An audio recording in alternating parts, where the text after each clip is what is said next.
Hello friends. स्वागत है आपका आपके अपने चैनल नेक्स्ट बैंक पाथ पे। आज के इस वीडियो में हम डिस्कस करेंगे बिगनर्स और रिपीटर्स को कैसे 2026 के एग्ज़ाम को अप्रोच करना है। साथ ही इसमें मैं बताऊंगा आपको जो भी एक्सपेक्टेड एग्ज़ाम डेट्स है 2026 के। तो चलिए वीडियो को शुरू करते हैं। तो जो बिगनर्स हैं उनके लिए पहले तो आप अपना एग्ज़ाम का सिलेबस देख लो कि क्या है कैसा है। आप जब गूगल पे सिंपली सर्च करोगे तो आपको एग्ज़ाम का सिलेबस मिल जाएगा। आप किसी टीचर का भी देख सकते हो।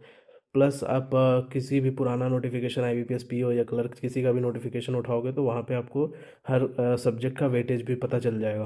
तो एक बार आप सिलेबस देख लो, वेटेज पता कर लो।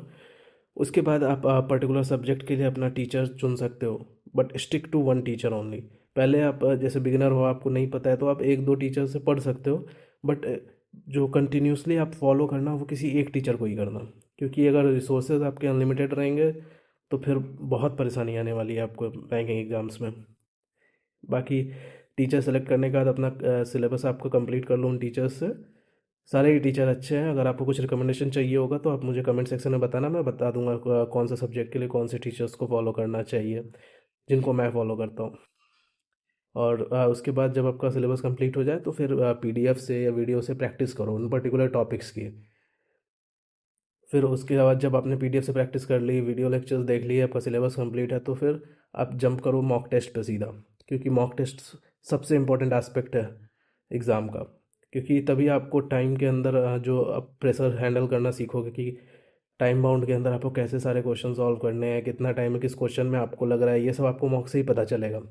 तो प्री के मॉक्स लगाना आप शुरू कर दो उसके बाद। और चाहो तो आप वीकली एक मेंस का भी मॉक दे सकते हो या सेक्शनल मॉक भी दे सकते हो, ताकि उससे आपको आइडिया रहे कि कैसा मॉक में जो मेंस का मॉक होता है उसमें कैसे क्वेश्चंस होते हैं। और बाकी मेंस की तैयारी के लिए आप किसी टीचर को ही फॉलो कर सकते हो, वीडियो लेक्चर्स के थ्रू भी आप कर सकते हो। मॉक को एनालाइज करना बहुत इंपॉर्टेंट है।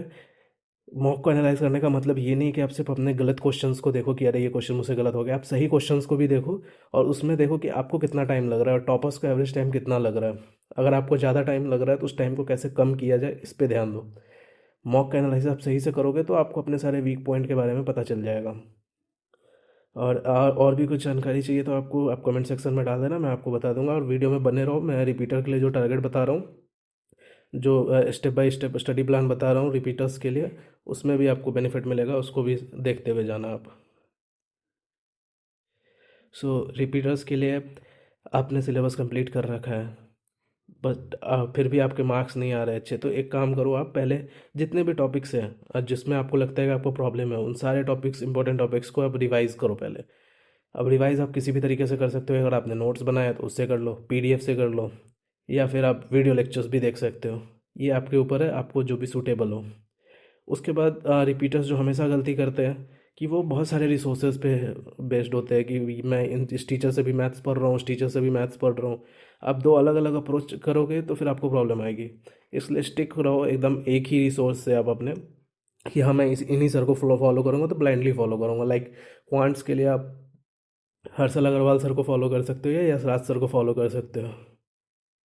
उनका कंटेंट काफ़ी अच्छा है और काफ़ी सारा कंटेंट फ्री में यूट्यूब पे मिल जाता है। तो उसके लिए आपको पेड सब्सक्रिप्शन नहीं लेना, लेकिन रिसोर्स को बार बार चेंज मत करना, नहीं तो फिर से आप इसी लूप होल में फंसे रह जाओगे। बाकी रिपीटर्स आप रिवाइज तो करो ही करो, बट आपने पहले से सिलेबस कंप्लीट कर रखा है तो मॉक लगाओ। कम से कम दिन के एक या दो मॉक तो लगाओ ही आप। मॉक के लिए ओली बोर्ड या प्रैक्टिस मॉक का आप यूज़ कर सकते हो। मॉक देना बहुत इंपॉर्टेंट है अगर आपको सिलेक्शन चाहिए इस साल तो। मॉक लगाओ, अपने वीक पॉइंट को देखो, उस पर काम करो, रिवाइज करो, और आपका एग्ज़ाम देखो इस साल कैसे क्लियर होता है। और हाँ, करंट अफेयर्स के लिए आप पीडीएफ यूज़ कर सकते हो। अफेयर्स क्लाउड का पीडीएफ आता है, चाहे बहुत सारे टीचर्स हैं। और मेरे समझ से जो मैं जिनको फॉलो करता हूँ, वो आदित्य सर अभी गाइडली प्लेटफॉर्म पे पढ़ाते हैं, तो आप उनको भी फॉलो कर सकते हो। उनका कंटेंट भी काफ़ी अच्छा है। बट करंट अफेयर्स हमेशा अनएक्सपेक्टेड होता है एग्ज़ाम में, तो ज़्यादा एक्सपेक्टेशन लेके मत जाना करंट अफेयर्स से। लेकिन इसका ये भी मतलब नहीं है कि आप बिल्कुल ही ना करो करंट अफेयर्स। करंट अफेयर्स बिल्कुल करो। और मतलब एकदम वो नहीं है कि आप जाओगे तो 40 में से 30 बना के आ जाओगे, नहीं। अगर आप 10 15 16, अगर बेस्ड ऑन द पेपर का जो लेवल है उसके अकॉर्डिंग होता है। अगर 20 तक भी आपके अटेम्प्ट जा रहे हैं तो बहुत है। अभी तक अभी जो पैटर्न देखा जा रहा है, जिस हिसाब से आ रहा है, तो अभी अनएक्सपेक्टेड है। लेकिन आप अपने तरफ से तैयार होकर जाओ, कि सारे टीचर्स जो हैं वो एग्ज़ाम के अकॉर्डिंग अपना जो पढ़ाने का पैटर्न है उसको अपडेट करते रहते हैं। और आप आपने अपना सिलेबस कंप्लीट कर रखा है, आपने पिछले साल एग्ज़ाम भी दिया है, अगर आपका प्री क्वालिफाई हुआ है तो वेल एंड गुड, आपको एक मेंस देने का मौका मिला होगा और आपको समझ आया होगा कि मेंस के मौके में क्या होता है, मेंस में क्या होता है एग्ज़ाम में। तो उसी को आप अपने मेंस की तैयारी को अच्छा करने के लिए आप वीकली, अभी काफ़ी टाइम है एग्ज़ाम्स में, तो आप मेंस का मॉक लगाओ वीकली एक, उससे एनालाइज करो। नहीं टोटल अगर नहीं लगा पा रहे हो तो आप सेक्शनल लगाओ, लेकिन वीक में एक फुल मॉक मैं रिकमेंड करूँगा, क्योंकि उससे आपको उतने देर की सिटिंग की आदत होती है और आपके ब्रेन को उतने टाइम तक हैंडल करना होता है डिफ़िकल्ट सिचुएशंस को, क्वेश्चंस को। तो उसमें आपको बहुत हेल्प मिलेगा इससे एग्ज़ाम में। बाकी यही है रिपीटर्स के लिए भी। अब हम बात करते हैं ना कुछ डेट्स के बारे में, जो कि आकाश यादव सर ने बताया। आकाश यादव सर का एग्ज़ाम एक्सपर्ट नाम से एक यूट्यूब चैनल है, आप उनको भी सब्सक्राइब कर सकते हो। इन डेट्स के अभी जो सोर्स है वो आकाश यादव सर ही है, अभी कोई ऑफिशियल डेट्स नहीं आए हैं। और 16 तारीख को आपको, 16 जनवरी को मोस्टली आईबीपीएस का आईबीपीएस का कैलेंडर आ जाता है, तो उसमें मैं ऑफिशियल रहता है वो, तो उसमें सारे डेट्स होते हैं, तो वो जब आएगा तो मैं उसके रिगार्डिंग में वीडियो बना दूंगा।